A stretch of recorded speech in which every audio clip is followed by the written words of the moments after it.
So life is full of distractions, and I want you to think about what your goals are and what you see for yourself, both in and out of the pandemic. You just saw a video. Here I am, 77 years old. Just a few months ago, about 3 months ago, I connected with my birth family. To see a picture for the first time of my birth mother and father, this thing called life, it's just so unpredictable.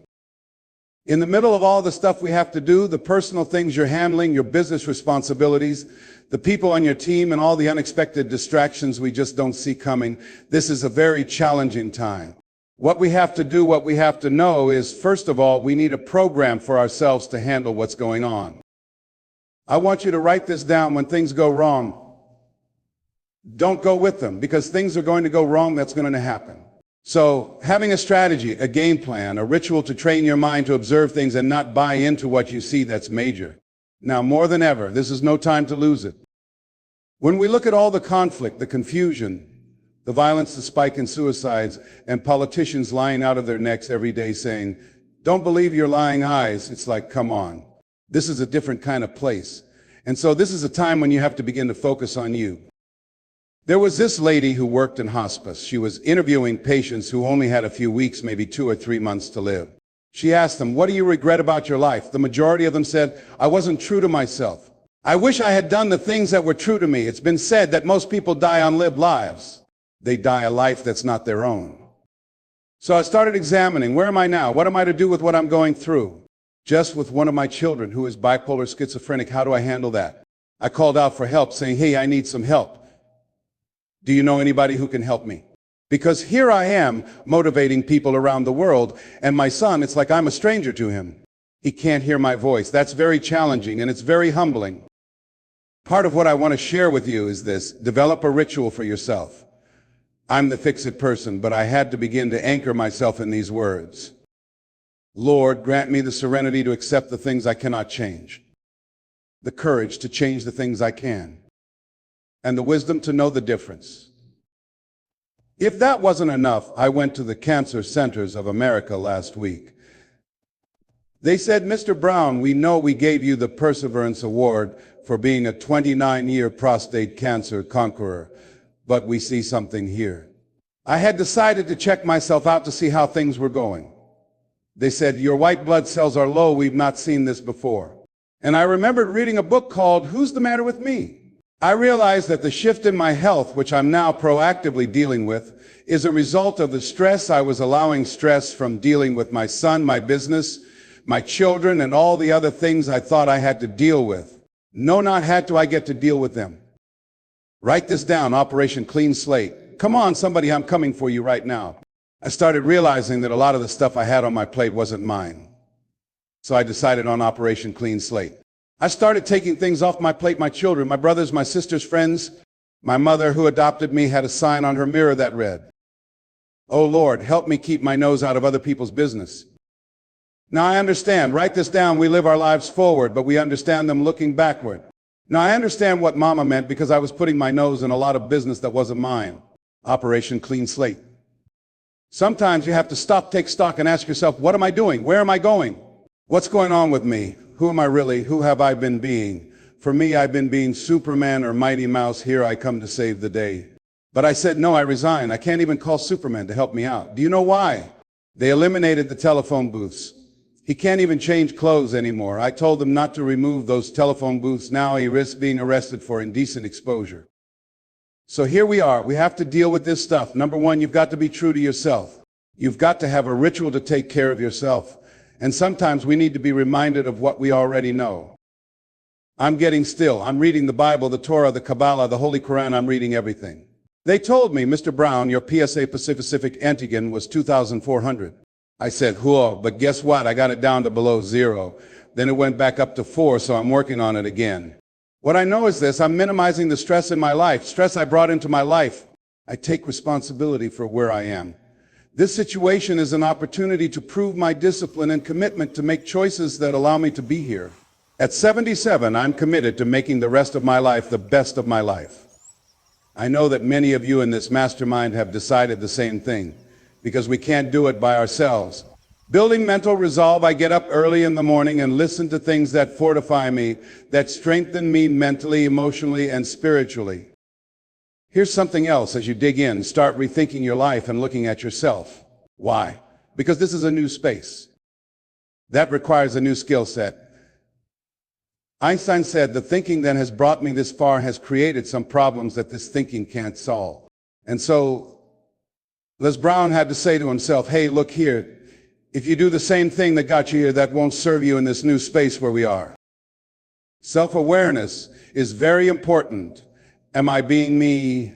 Am I being true to myself? Am I doing the things that I need to do to keep myself on the path to move forward where I am an asset to my family and not a liability? You have something else. Whatever your goal and dream is, I can share with you based on my experience. It's possible and it's necessary. You've got to decide, I'm going to do this. I'm going to make this happen. But not just that, you also have to decide who you need to be in order to do that. Because at the end of the day, and you know this being with Fab, people don't live life as it is. You live life as you are. If you're not playing with a full deck, if you're not getting a full night's sleep, if you don't have the clarity of mind to make good decisions that will serve you, your team, and your family, that's going to be challenging. You become a liability. As Jim Rohn said, is your life a warning or is it an example? A warning of what not to do or an example of what to do. So taking care of yourself is crucial. And I want you to write this out, live your life the way you want to live your life. I was talking to a room of entrepreneurs and I asked them, if you knew you had just a few weeks to live, what would you do differently? I was surprised that the majority said, I would quit my business. They started thinking about things they were going to do. Here's what was fascinating. There was a young lady there named Pauline Ahai. Pauline was born with no arms and no legs. As I was passing her table during the training I was doing, someone said, did you hear what Les said? Write down the things that you would do differently if you knew you had just a few weeks to live. She said, yes, I heard him. Most of the people at her table talked about quitting their businesses, traveling, and doing a variety of other things. But Pauline said, I would continue to be me.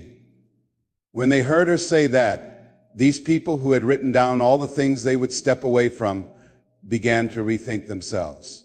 I also asked a second follow-up question. What are the biggest challenges you're facing right now? Pauline did not have one thing on her paper. No arms, no legs, married with children. People asked her, you've got to have some problems. You have no arms, no legs. That's got to be very challenging. She said, I don't have challenges. I find a way to live life on my terms. Who? That's major. She said, I've set my life up, my environment, the people in my life, and the things that I'm doing, so there's nothing outside of what I want to do. I'm doing the stuff that's me. I'm being true to me.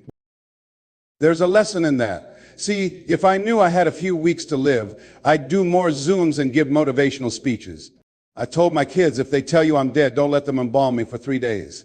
Sneak in there and put a microphone in my hand in the morgue. If I don't grab it and say, you've got to be hungry, then call your brothers and sisters and say, Dad's gone. But if I can, give me a bucket of photos of Colonel Sanders' chicken and I'll be fine. So determine who you are now and who you need to be for the vision you see of yourself. Life is very challenging. Sometimes it's up, sometimes it's down. Sometimes things go well, and sometimes they don't. It's a roller coaster. Be true to you and decide the things you envision for yourself, the reasons you're here, the goals you've set, and the relationships you're building. Make sure they represent who you are and the things you envision. You've got to have a mindset that says, I'm going to do this. Just like we got started, some stuff happened. It's called life. Think it not strange if you face fiery furnaces. In this world you will not might, you will have tribulations. Here's something else. Determine what it is that you really want. That's major. What do I really want? When I started practicing this, I got it from a friend of mine, business partner Celeste Johnson, who said, Operation Clean Slate. I took a lot of things off my plate and focused on doing the things that are in my heart. Where your heart is, there your treasure is also. Spending more time with my children, my grandchildren, and my 4 great-grandsons. When you look at the things you want, creating special moments becomes important. It's been said, it's not the number of breaths you take, but the number of moments that take your breath away. That's what I'm focusing on. I remember reading an article about Howard Hughes, who was at one time the wealthiest man in the world. They were trying to rush him someplace on an airplane when he died. Someone asked the question, how much did he leave? And someone answered, all of it. When we look at ourselves, we must ask, what's really important? Make a decision. This time you're here, rethink your life. What is necessary for you to do before you check out? I remember being at Caesar's Palace. Frank Sinatra was seated at a table next to me. At that time, I was married to Gladys Knight. I was the conductor of the midnight train, Come On Now. I was a conductor, come on. I heard Frank say to a young man, live each day as if it were your last, because one day it will be. I want you to write this down. This is a biggie for me right now. A friend of mine, Samantha, I asked her, how are you doing? And she sounded so bubbly and happy. I said, what's going on with you? Why are you so bubbly and happy? I haven't seen you in a minute. She said, well, the reason I am and I'm like this every day is because this is a non-refundable day. Who? I said. I don't have time to be depressed or stressed out. It's non-refundable. I'm going to make the best of it. I hear you talking about making the rest of your life the best of your life. She said, that's real because each moment, each day is non-refundable. I remind myself of that every hour. The time I invest, the conversations I have, I won't even take a phone call unless it's positive, purposeful, productive, or going in the direction I'm headed. I'm not just going to give my time away. I'm 77 and no, homie, I'm not playing that. I'm going to live my life the way I want to do something meaningful and make a greater impact. I still have some more in me. She said, you're more than what you have become. I still believe, and I'm sure some of you believe, that you have more in you, that the best is yet to come. Here's something else. You know what has driven me? What caused me to become the person I am? I wanted to take care of my adopted mother. My birth mother gave me life, but my adopted mother taught me how to live life. I feel like Abraham Lincoln, who said, all that I am and all I ever hope to be, I owe to my mother. Mama was always engaged in life, always looking for ways to do something differently. It wasn't unusual for us to come home and find she had reconfigured the furniture in the house. I remember one time coming home and seeing a big window leaning up against the living room wall. I said, Mama, why do you have this window here? She said, well, they tore this house down and you said you were going to get me a home. So I got this window so you can build me a home. I've got a window that can fit, so we'll have windows in every room. Come on. She most certainly accelerated me in getting the home I promised her. She had the vision saying, I'm going to participate in this. What you're going to do, I'm going to do my part. So why are you here? You've decided I've got something else I want to do. I've got bigger goals I want to achieve. Write this down. Life begins at the end of your comfort zone. I've got 3 brothers, 2 of whom I didn't know.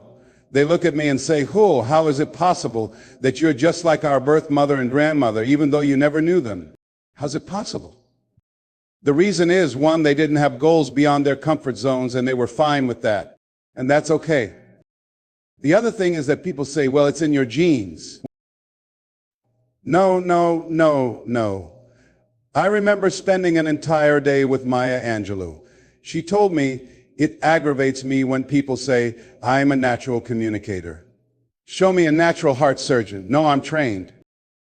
She's right. If people put in the effort, time, and training like you're doing, upgrading their knowledge, relationships, and vision, they wouldn't live inconsequential lives. I didn't want that. The reason you're here wanting to make a greater impact in your business or with the people you work with is to bring out the best in them, but also to be the model, not just the messenger, but the message, to bring out the best in yourself, to challenge yourself. Iron sharpens iron. That's why you're here, to create collaborative, achievement-driven, and supportive relationships. Because you know something inside you is saying, this isn't it for me, there is more for me.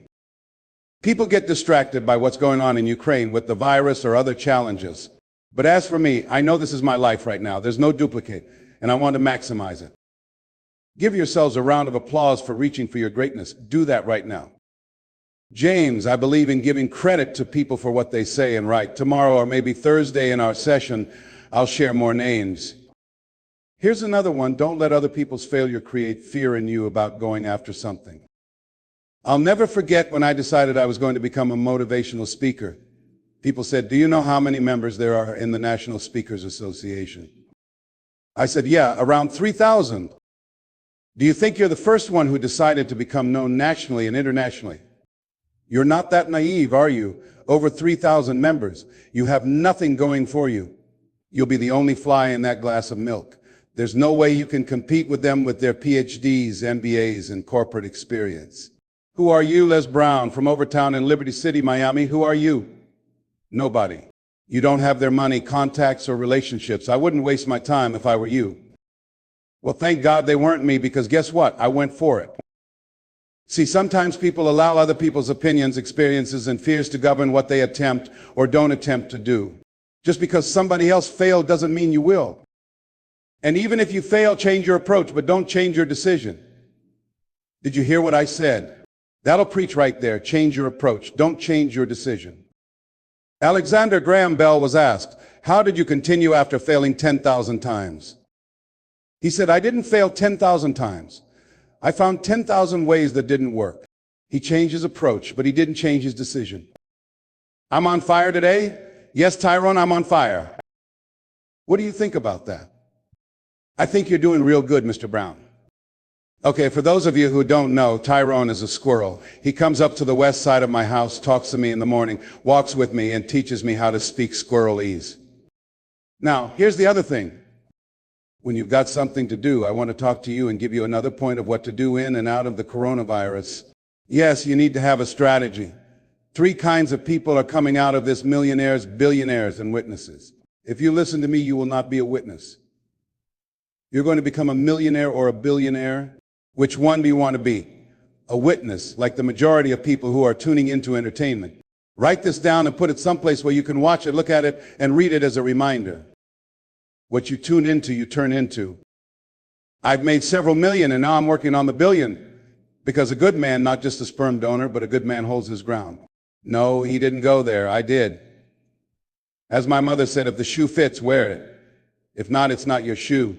And if it's weird, well, anyhow. You've got to make your mark. I was chosen.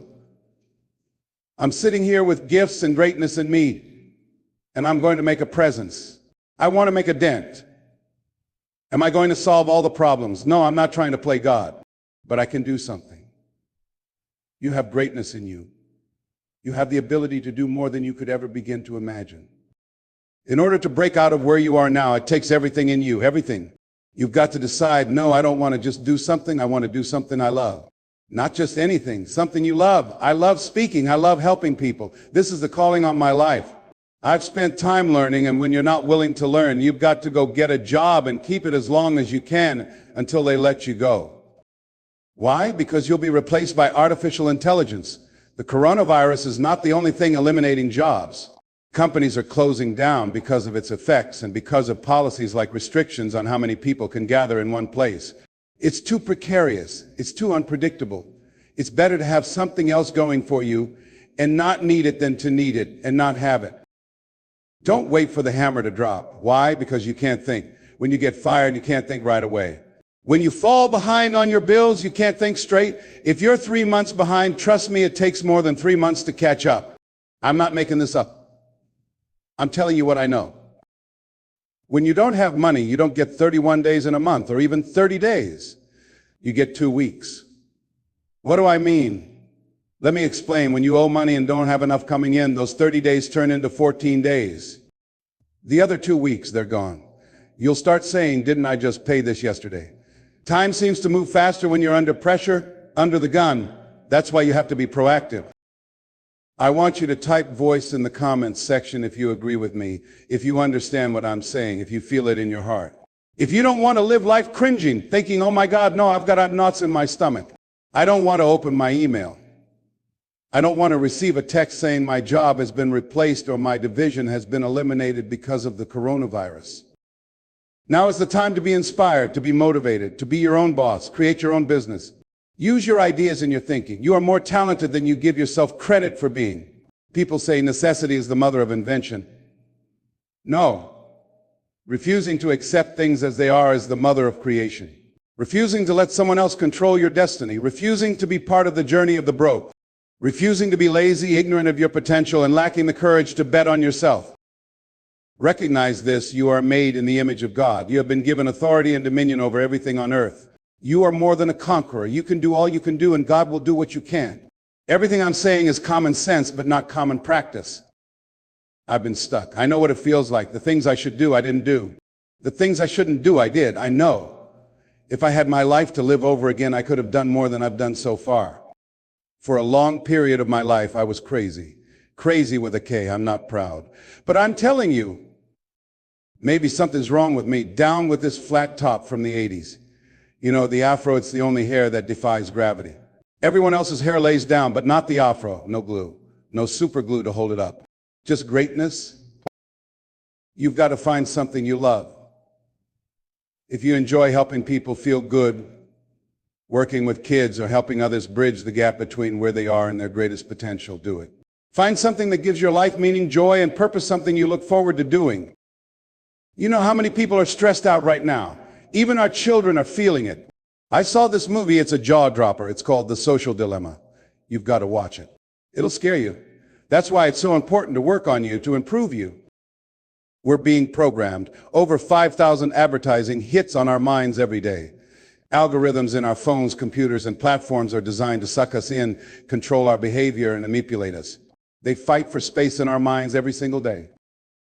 This is a different space. This is a different space. You want to be vigilant.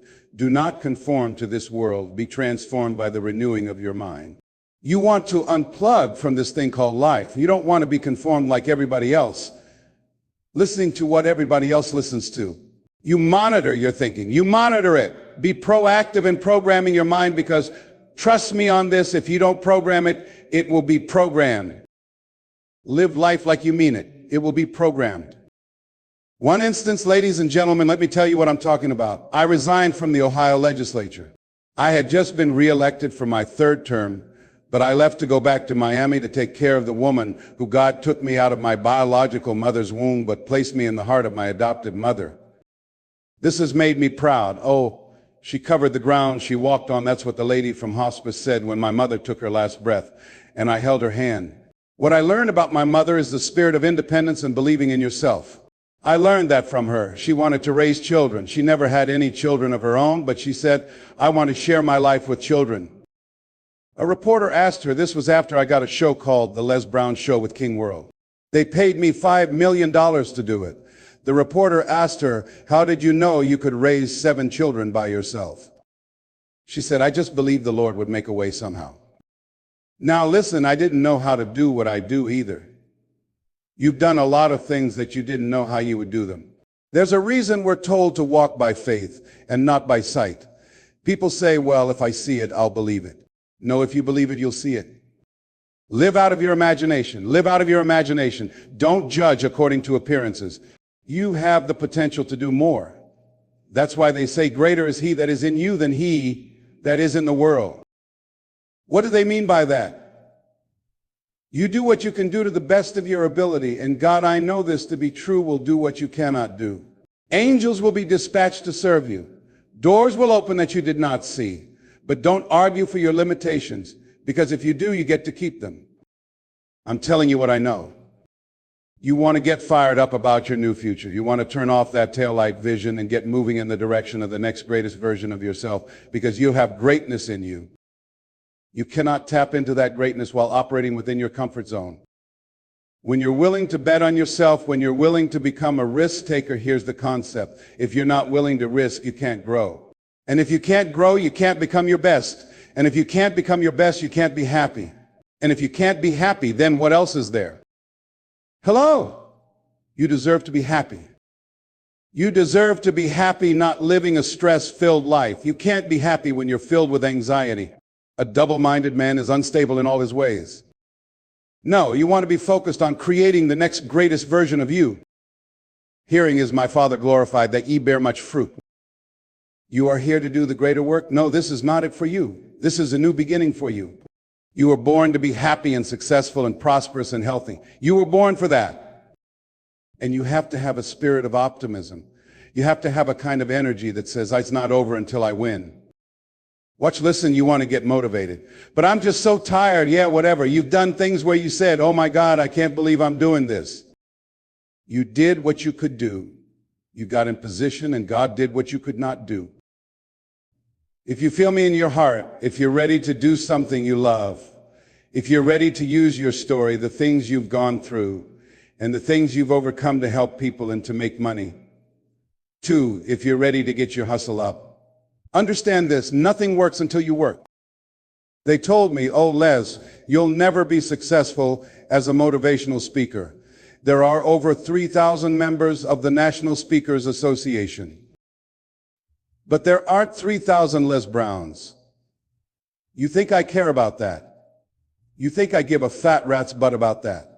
Oh, there are 3,000 members of the National Speakers Association. Well, guess what? None of them are Mamie Brown's baby boy.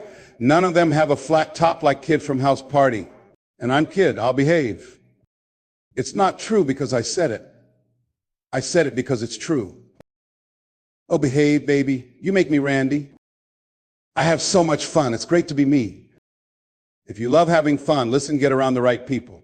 If you love having fun, get coaching and direction from someone who's doing what you want to do and has accomplished a great deal and has a program to teach you how to do it, to shorten your learning curve. Spend more time working to improve yourself. Spend more time working on yourself than on your job.